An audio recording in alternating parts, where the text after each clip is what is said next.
Hey, good morning, my friends. It's I, Grandpa Peter Coyote, coming to you once again here from this magical place called Crestone, Colorado, and it's a beautiful day out here. You ought to see that sun is shining. Right? You can see it glowing in my whiskers there. It's pretty amazing, man, to be living and alive in a place like this, let alone where you are. It's all pretty darn good. Some places are just more fun to be alive in than others. It's true, I'm sorry. As we all know, and here we are coming to you from the center of the universe today. I want to talk a little bit about divine connection, because that seems to be what's happening now. You know, reconnecting with the divine within ourselves, the source of all life, creation. Some people prefer to call it creator, but to me that gives it kind of a male designation, and I don't quite see it that way. I see it as something a whole lot softer and a little grander too. But that's another story for another day. Today we're just talking about getting hooked back up with it, what it takes, how it is, something like that. But I gotta tell you a story. I don't know how this illustrates the point, but somehow it does.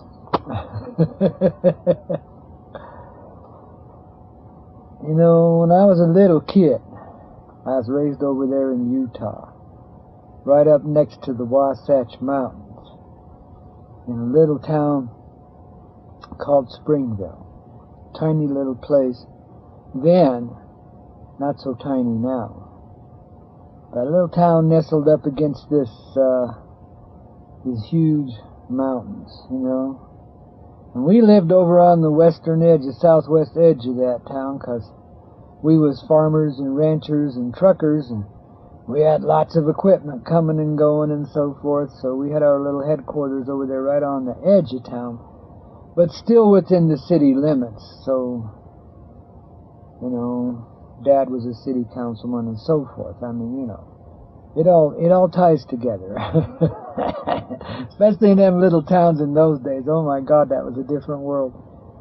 But I'm a little kid, like 5 years old, you know, and we've got this old horse named Betsy.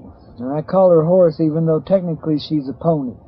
She's just a tiny bit bigger than a Shetland, but she's still considered a pony.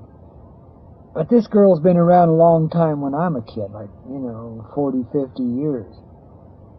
And for a horse, this is incredible. And she's still going strong. It's amazing, man.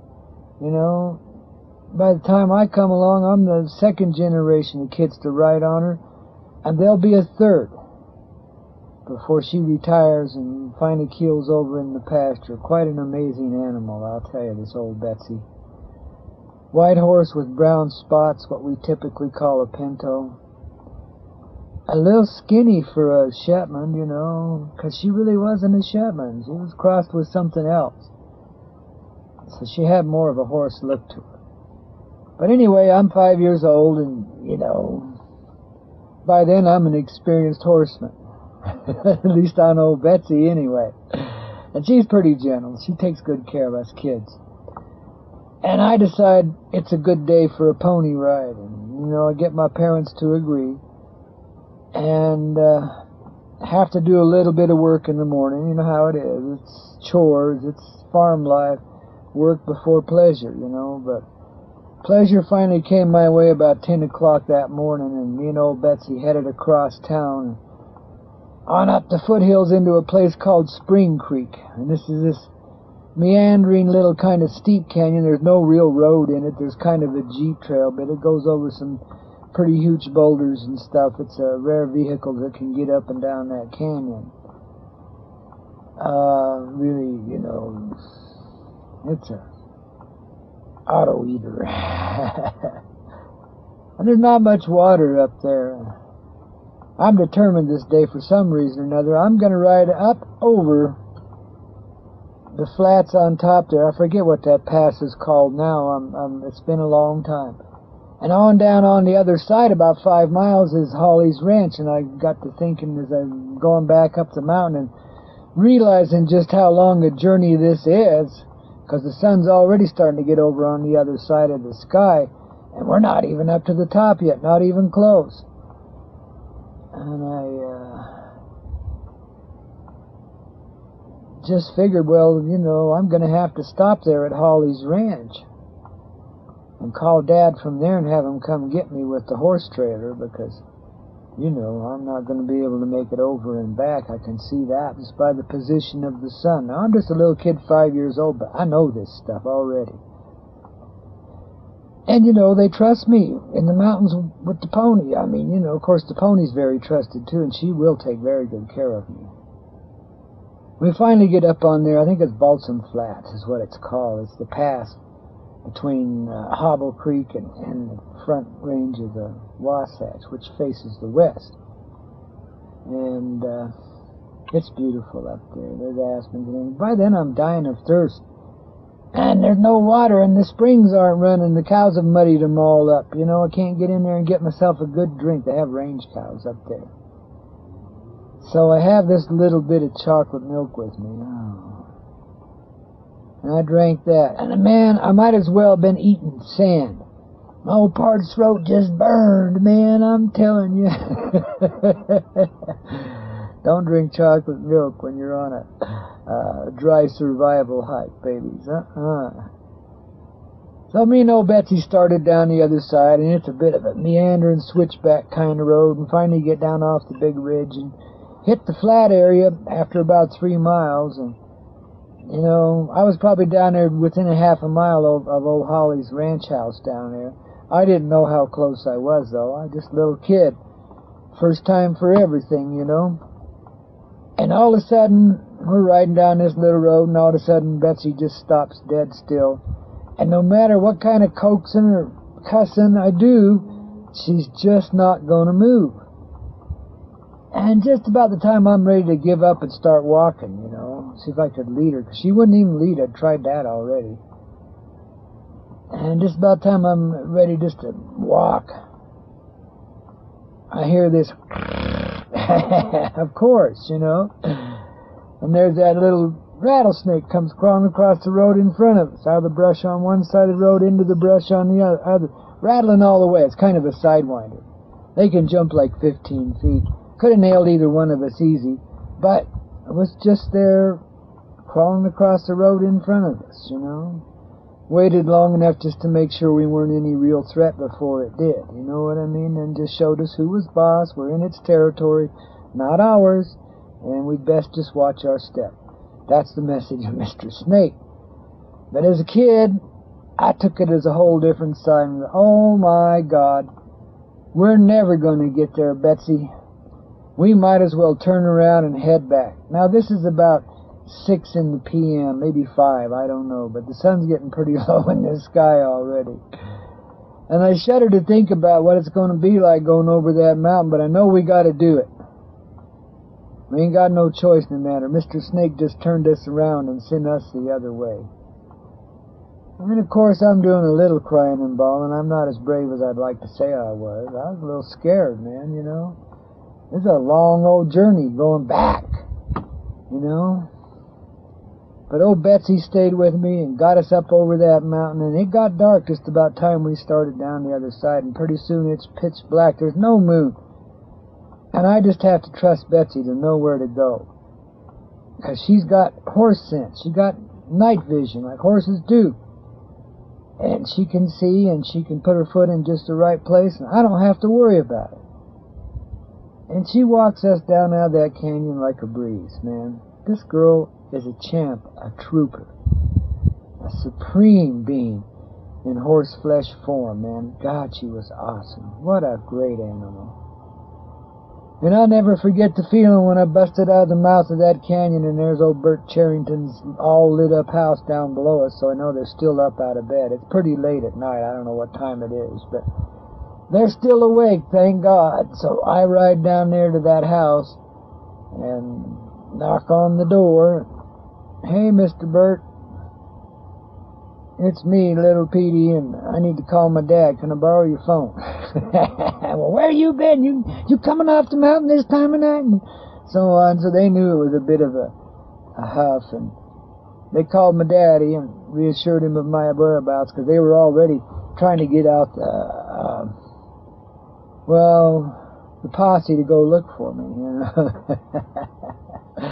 I had a habit of doing that as the years went by, too. I was scaring them a little bit with my advent, but I had, you know, the mountains love me and I love them, and I just had to go back in them and climb to the top of them and so forth. There was just a compulsion I have. And even then, that was probably the first time it happened, but, you know, a lot of times it takes a lot longer than what you think it will, especially as a kid. You know, you're full of energy. Nothing can stop you. But, man, the distances, the eyes can be deceiving, man, especially when you're going uphill, but even downhill. I remember one time years later, I think I was 12, 13, me and my buddy climbed up over Mount Buckley. It had to hit the top of two peaks. It's twin peaks, so there's a little saddle in between. We came up into the saddle and then went to that peak and then over to that peak, you know. I mean, and we climbed like, you know, vertical of about 7,000 feet, you know, and of course we didn't do that vertically. It was zigzag, you know, stuff like that. But anyway, of course, now the sun's going down in the sky on me again. Gosh, this happens so much. I was 11 years old that year. That's right, I remember that now, because I saw it in the newspaper later. But I come down off that, me and my buddy Boogies, come down off of that mountain. A couple of ruggedy 11-year-old Boy Scouts, you know. And we decided instead of going back the back way where we'd come in, which was fairly simple, we'd go down the front of this ruggedy old mountain. It's got cliffs and it's got little gorges and, you know, just all kinds of steepness and just I know there's a trail somewhere there because I could see it from down below running about halfway up. I didn't realize that's where it terminated. So there was no real trail where we were. We had to make our own. And we started down the face of this mountain about 6 in the evening when we had 2 hours of daylight left. And of course, we were only about a third of the way down. We thought we'd be down in 2 hours. No. We were only about a third of the way down the face of that mountain. It was some rough going, man. And I almost fell over this cliff into this pile of brush in the darkness there. And that kind of scared me, you know, warned me away. So I said, Boogies, see this here pine tree?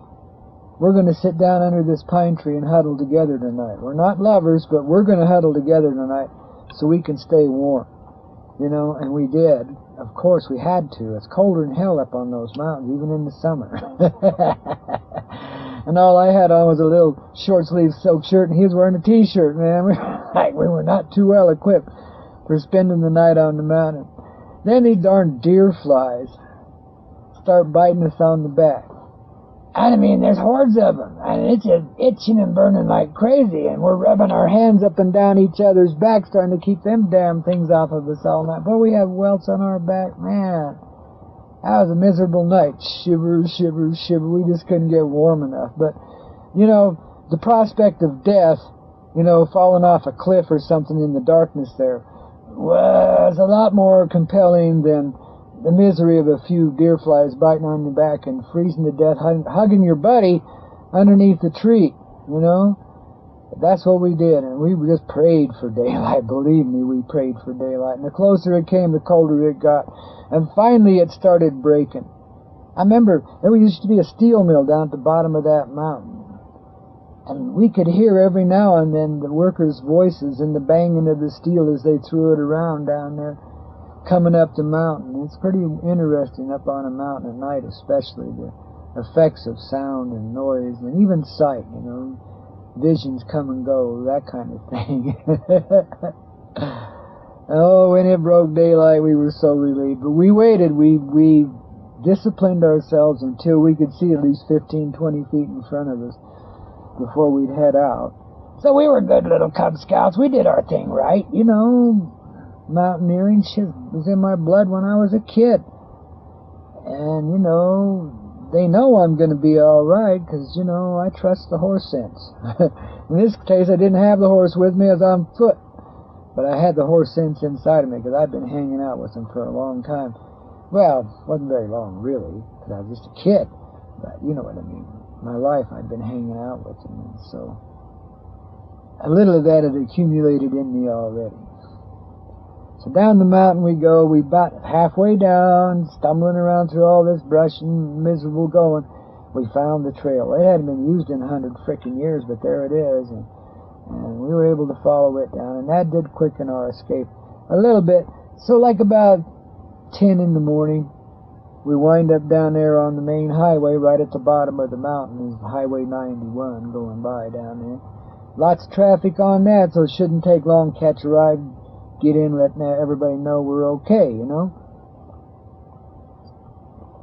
Well, we stick out our thumb and who should come by? But of course, Utah County Sheriff Dick Chappell. Backing up. Where you boys been? Well, just up on the mountain, sir. You get in here. We got a whole search posse out for you. Oh, my God. They had called out. Well, a few years before that, when I was in first grade, 3 boys had fallen to their deaths up there on what they call the Three Sisters. That's not Mount Buckley. It's on the south end of it, but it's a real ruggedy place and a big fall-off cliff. And it was a sad thing, you know, how these 3 boys had lost their lives. And that was only maybe 5 years before me and Boogie's little adventure. So, understandably, the folks in town, and my parents in particular, were concerned, you know. But I still got a whooping for putting them up to too much trouble. You know, my daddy had to go, you know, he was ready to recover my cadaver from the depths of the Three Sisters Canyon there, so he'd hike all the way up that son of a gun. Poor guy. I can't imagine what was going through his head and his heart. I'm sure it hurt a lot, but you didn't have to take it out on me, did you, Daddy? That's the way it was back then. Discipline was a big thing. It's much different than it is these days, you know. Back then there was still kind of a military mindset into society. And so the abuse of kids in such ways was considered not only normal, but natural and a part of their upbringing. If you didn't whoop your kids, you were slipping, man. You know, anytime they stepped out of line, you got out the old hickory stick and took after them or whatever, you know what I mean. It was the rule of the day. I mean, I severely disagreed with it, and quite often so, but my disagreement was not well taken, so I just had to go with the flow. But the thing that I took for normal, I didn't realize everybody had them, was instincts. Just like that horse and trusting her. I mean, I knew to do that, but her instincts brought us down the mountain in the darkness that day at 5. And it was my horse sense instincts, the instincts that to me just seemed normal as daylight. I didn't realize until much later that not everybody has those, and no wonder people go off worrying, because most of them don't have that sense of nature, that sense of being, that sense of knowing what to do and just doing it because you know. I mean, you don't even question it when you're a kid. You know, when you get a little older, you'll push it around a little and it pushes back and you learn to go with the flow. That's how you learn it. Stepping off the path, nothing like putting you back on it. Going to death, bring you back to life, and so on. You know, it's a world of ironic contrast. And we learn many lessons that way. Baby, I tell you, I learned early on, and I had many, many adventures. These were some of the milder ones I'm talking about today. But I had many adventures out there in this life. Boy, I sure learned a lot. And a lot of it the hard way. Sometimes I do feel like old Wile E. Coyote in the cartoons, man, just beating myself up with Acme products all over the place. But it's been a good life. I've learned to appreciate just living and breathing, let alone the life itself. Just being able to put one foot in front of the other and walk alone and be. And I see beauty all around me wherever I am. In a dust storm in El Paso, I see beauty all around me. You know, it's just, life has a cosmic poetry, a wonder to it that just goes beyond description. And the more conscious you become of that, the more aware you are of what's inside yourself. It kind of goes hand in hand. And that's all this experiencing of this being in an ascendant way is about. Is learning to appreciate what you already got and expanding on from there. And it's not like appreciating the last bean you get to eat. Not like that. It's more like just seeing the beauty and the wonder of that last bean. If that's all you got, there must be a reason. And that's a beautiful bean because you get to eat it. You know what I mean? So there's nothing wrong with it being the last bean either. But it's just about knowing awareness. And you know, if you're already so programmed and hostile, you can't help but look down your nose at others and curse this race and cuss that one and want to destroy this nation and so forth. I mean, you know, if you got those kind of attitude going on, well, geez, grow up a little bit. At least just learn to respect life. You know, outside yourself first, inside yourself second. It'd be better if you did it inside yourself first, but you got to learn what it is. So instead of hating these folks, you know, you may not be able to love them, even though hate is a form of love. It's a whole nother psychology. But you may not be able to love them right away, but you can sure as hell respect them as human beings and recognize the sameness. The same energy, the same life, the same love, the same desires, the same heart. I mean, shit. Think about it. Just respect this life and you'll start to see the beauty in it. And appreciate even the polluted swamps. There's a way of knowing that forgives that kind of behavior. And because it does, can change it right away. So the pollution doesn't have to exist there anymore, and you can see beyond the pollution and know what's there, the true beauty of the place. You can feel it. You can experience it. This is the kind of stuff I took for granted as a kid, and then let it train them out of me a little bit as I went along, but not so much. It was rough growing up, as you can imagine, in a very regimented and orthodox society. It was difficult for a free spirit such as myself. But I had the skills to get through it, I just didn't know it. So I kind of fought my way through those early years, but maybe I learned some. I learned a lot. And I gained great ground. And if nothing else, I learned to appreciate and respect freedom when I finally got it. What little of it you could find in this life then, I tell you. And that's another thing I learned through another ironic story I won't even tell now, but you know, don't sell yourself short. Don't compromise away what little you have left of yourself. They'll hold up these nice little rewards and say, all you got to do is just give a little. Well, what you don't realize is, you know, that give a little means become a slave again and serve these masters that want to rule over you. And I guess that's okay for a while if that's what you got to do, but it's better if you don't have to.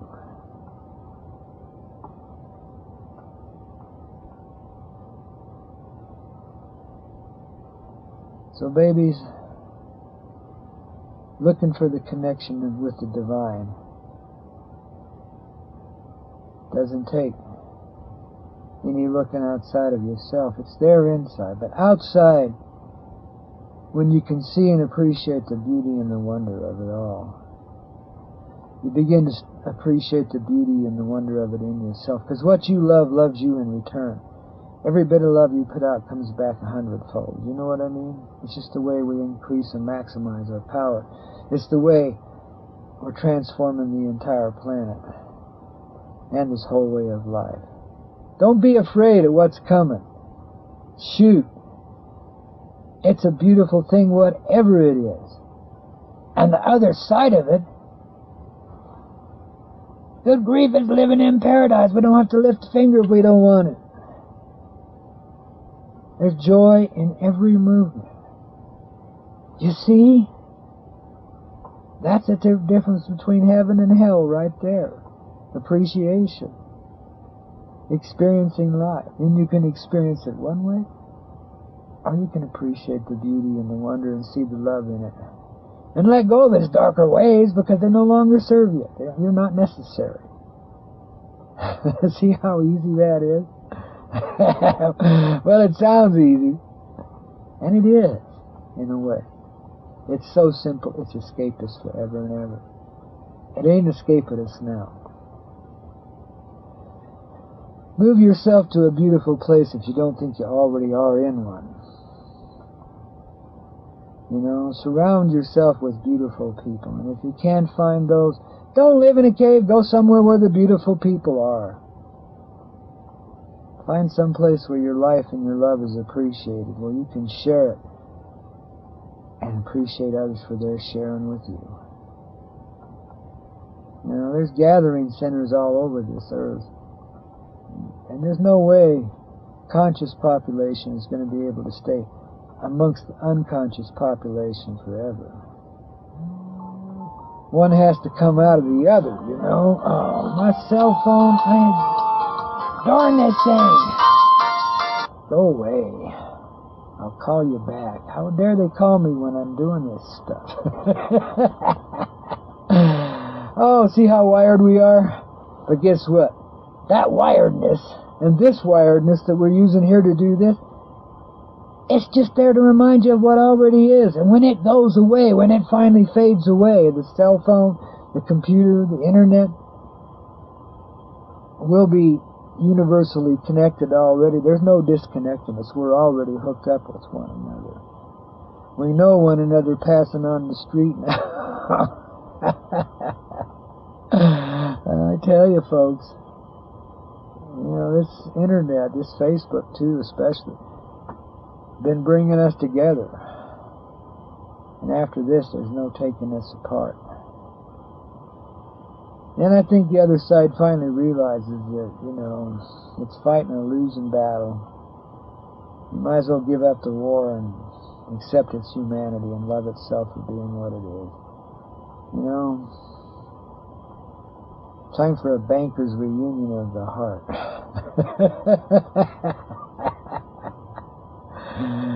Ah, babies. Well, let's not forget the Crestone Intergalactic Gathering coming up here on June 28th in Crestone, Colorado. I think we'll make it 3 days, but maybe it'll go on for a week. Who knows? It's a gathering of magical hearts. The people who are here to live in their love, celebrate and enjoy it. The magic and the mystery of the heart will be revealed to ourselves as we assemble there in Crestone, Colorado on the 28th of June and move on from there. It's a celebration and appreciation. Bring your music, bring your love, bring some food, you know, and some camping gear, and let's have some fun, guys. Jamming down under the sun, moon, and stars, you know,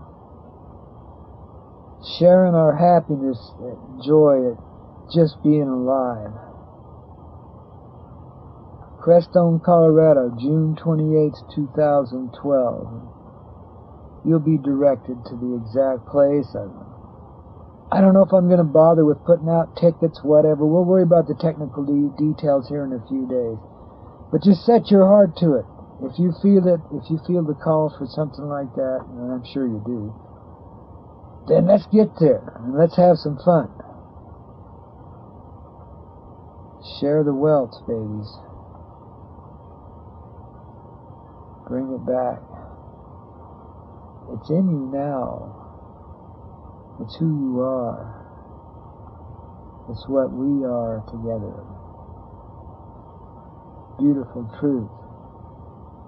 Divine union. The love of the heart that surrenders to no one, nothing. Just accepts itself. as the love that it is, and empowers that love to express and experience itself in the presence and the company of others. And what can be more beautiful than that, even in a physical context, especially in a physical context? It's also right. And we're all so ready. But we're nervous little Nellies at the gate, man. They're like, oh, man, I don't know if we can do this. Hell. Bunch of fraidy cats.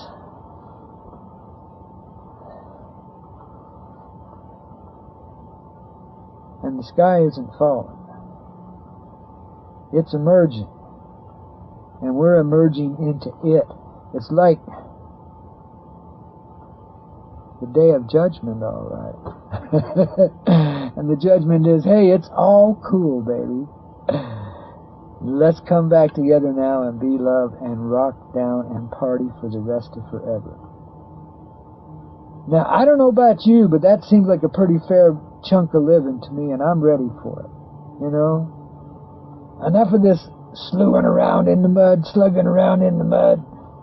being drugged down and pushed up and, you know, moved around, manipulated, all that crap. Enough of these little games people play back and forth between each other, you know.